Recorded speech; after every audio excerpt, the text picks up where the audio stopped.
Hello everyone, how to deactivate your Instagram account temporarily.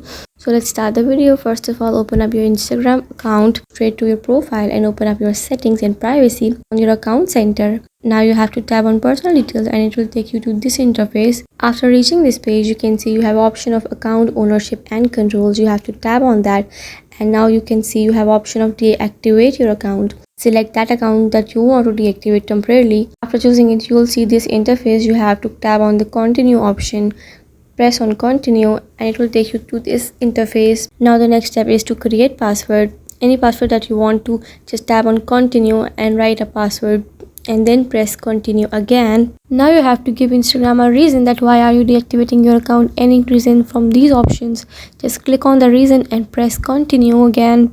After continuing that, it will take you to this page.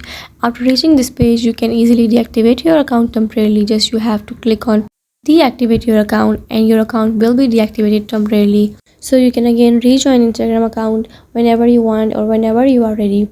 This is the whole process of doing this and I hope this video will be helpful for you in any way.